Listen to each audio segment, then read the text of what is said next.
আসসালামু আলাইকুম প্রিয় ভিউয়ার্স।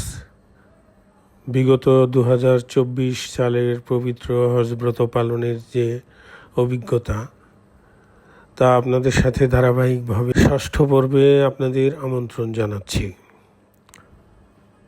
মূল হজ কার্যক্রমের প্রথম দিন অর্থাৎ 8ই জিলহজ তারিখ যে কার্যক্রমগুলো সম্পাদন করেছিলাম আজ আপনাদের সামনে সেগুলো তুলে ধরছি। সকালে পবিত্র বাইতুল্লাহ শরীফে ফজরের নামাজ শেষে দ্রুত নাস্তা সেরে আমরা হোটেল কক্ষে এসে এহরাম বেঁধে নির্দিষ্ট বাসের জন্য অপেক্ষা করছিলাম। ইতিমধ্যে প্রয়োজনীয় টুকিটাকি জিনিসপত্র যেমন একটি ছোট সিঙ্গেল চাদর, মেসওয়াক, ঔষধপত্র, স্যালাইন, পানির বোতল, একটা গন্ধহীন সাবান, চার্জার, পাওয়ার ব্যাংক, মুজদালিফার মাঠে পাথর সংগ্রহের জন্য ছোট্ট একটা থলে বা পলিথিন, অতিরিক্ত একজোড়া ফিতা, 2 ফিতাওয়ালা স্যান্ডেল, একটা ছাতা, যোগাযোগের জন্য একটা মোবাইল ফোন সহ ব্যক্তিগত টুকিটাকি জিনিসপত্র টেবিল ব্যাগে ভরে নিলাম। এছাড়া আইডি কার্ড, পাসপোর্টের কপি, প্রয়োজনীয় রিয়াল বা ডলার সেটিও নিয়ে নিছি। অপেক্ষার পর যথাসময়ে বাস এলো, তাতে চেপে আমরা সকাল সকাল মিনার ময়দানে পৌঁছে গেলাম। দুপাশে শুধু তাঁবু আর তাঁবু, লক্ষ লক্ষ তাঁবুর মেলা যেন বসেছে। নির্ধারিত স্থানে পৌঁছে নির্ধারিত তাঁবুতে আমরা অবস্থান নিলাম। মক্কা থেকে মিনার দূরত্ব কম বেশি 4 থেকে 5 কিলোমিটার হবে। প্রিয় ভিউয়ার্স, মিনার তাঁবুর সম্বন্ধে কিছু তথ্য আপনাদের জানা দরকার। এখানে পুরুষ ও মহিলাদের জন্য পৃথক পৃথক আধুনিক টয়লেট, গোসলখানা, অজুখানা রয়েছে, তবে তা প্রয়োজনের তুলনায় কিছুটা অপ্রতুল। খাওয়া দাওয়ার মান মোটামুটি তেমন জুৎসই নয়, তো পরিষ্কার পরিচ্ছন্ন রয়েছে। ডাইনিং রয়েছে, খাওয়াগুলো আপনাদের তাঁবুতেই সরবরাহ করা হবে। তাঁবুতে এসি রয়েছে, কিন্তু ওভারঅল পরিবেশের তাপমাত্রা অনেক বেশি, প্রায় 48 থেকে 50 ডিগ্রি সেন্টিগ্রেড। সেই জন্যে এখানে সেরকম এসিতে যে আরাম সেটা পাওয়া যাবে না। এসেছেন কষ্ট করতে, সেটাই করতে হবে। আল্লাহ খুশি রাজি থাকলেই সমস্ত আনন্দ বা সার্থকতা অর্জন হবে ইনশাল্লাহ। তাঁবুতেই আমরা পর্যায়ক্রমে জোহর, আসর, মাগরিব ও ঈশার নামাজ আদায় করেছি। মহিলাগণও তাদের নিজ নিজ তাঁবুতে নামাজ আদায় করেছেন।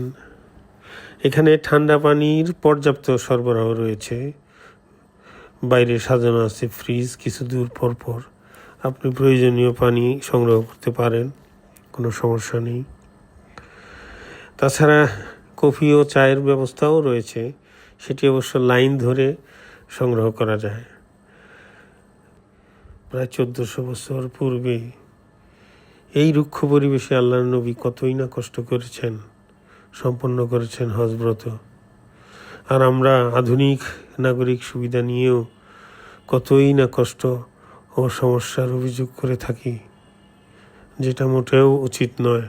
আল্লাহ আমাদের সবুর দান করুন এবং ক্ষমা করুন।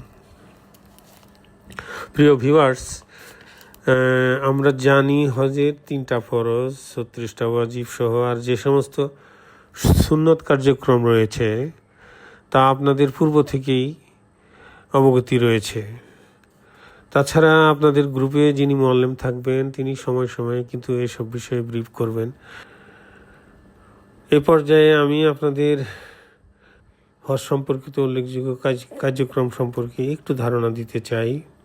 যেমন হজের 3টা ফরজ কাজ: এহরাম বাঁধা, আরাফাতের ময়দানে উপস্থিত হওয়া এবং 10 থেকে 12 জিলহজের ভেতরেই হজের ফরজ তাওয়াফটি সম্পন্ন করে নেওয়া।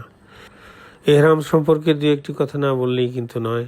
এহরাম বাঁধার মাধ্যমে একজন হজ পালনকারী কিন্তু নির্দিষ্ট বিধি নিষেধের মধ্যেই প্রবেশ করেন। 8ই জিলহজ এহরাম বাঁধার পর থেকে 10 জিলহজ বড় শয়তানকে পাথর নিক্ষেপের মধ্যবর্তী যে সময়, এখানে কিন্তু নিয়মিত তালবিয়া পাঠ করতে হয়। প্রতিবার অন্তত 3 বার করে তালবিয়াটি পাঠ করতে হবে।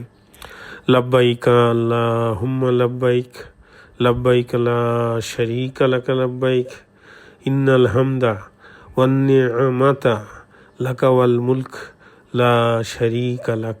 এভাবে 3 বার পড়তে হবে একসাথে। 10ই জিলহজ বড় শয়তানকে পাথর নিক্ষেপ, কুরবানি করা এবং মাথার চুল ফেলে দেওয়ার পরপরই একজন হজ পালনকারী এহরাম মুক্ত হন।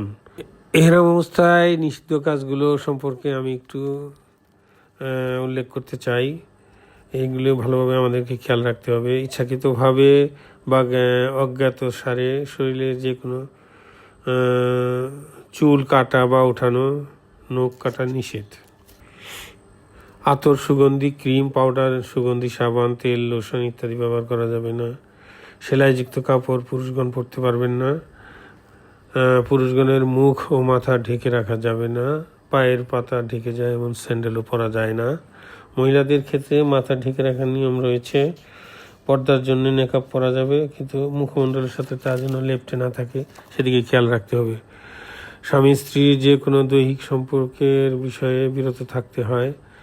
বিবাহ সংক্রান্ত কোনো কথাবার্তা বলা যাবে না। প্রাণী, জীবজন্তু, কীটপতঙ্গ হত্যা নিষেধ, তবে হিংস্র ও ক্ষতিকর প্রাণী হলে তা মারা জায়েজ আছে।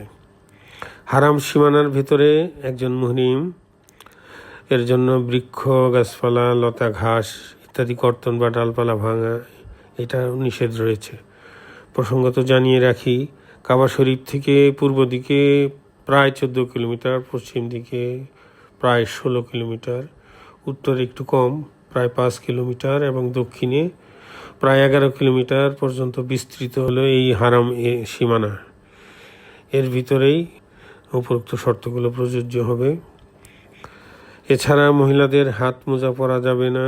গীবত, পরচর্চা, ঝগড়া বিবাদ, অন্যকে কষ্ট দেওয়া সহ যে কোনো ধরনের গুনার কাছ থেকে বিরত থাকতে হবে। নেশাজাতীয় দ্রব্য, অহংকার, দাম্ভিকতা প্রদর্শন ইত্যাদি পরিহার করা একান্ত প্রয়োজন।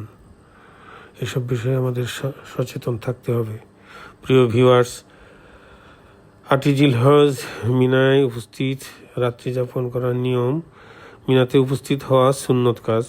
জোহর, আসর, মাগরিব, ঈশা এবং পরদিন ফজর নামাজ পড়াও মিনাতে এটা একটি সুন্নত। নবী করিম সাল্লাল্লাহু আলাইহি সাল্লাম তার বিদায় হজে এমনটি করেছেন। কিন্তু বর্তমানে জনসংখ্যার প্রচণ্ড চাপ, আরাফাতের ময়দানে উপস্থিত হওয়ার ফরজ কাজটি নিশ্চিত করতেই মুআল্লিমগণ 8ই জিলহজ এশার নামাজের পর রাতের খাওয়া শেষ করেই যানবাহনের প্রস্তুতি সাপেক্ষে আরাফাতের ময়দানের উদ্দেশ্যে যাত্রা। মধ্যরাতের পরপর আমরাও যানবাহনের প্রস্তুত সাপেক্ষে আরাফাতের ময়দানে উদ্দেশ্যে রওনা হয়েছিলাম এবং ইনশাল্লাহ যথাযথভাবে সুবহ সাদিকের পূর্বেই সেখানে পৌঁছেছিলাম। প্রিয় ভিউয়ার্স, 8ই জিলহজের কার্যক্রম এখানেই শেষ। আগামীকাল 9 জিলহজের যে কার্যক্রম তা পরবর্তী 7ম পর্বে ইনশাল্লাহ উপস্থাপন করব। আশা করি আপনারা আমাদের সাথেই থাকবেন আর আপনাদের মূল্যবান মতামত লিখে জানাবেন, সেই প্রত্যাশা করি এবং আপনাদেরকে শুভেচ্ছা জানাই। ধন্যবাদ সবাইকে।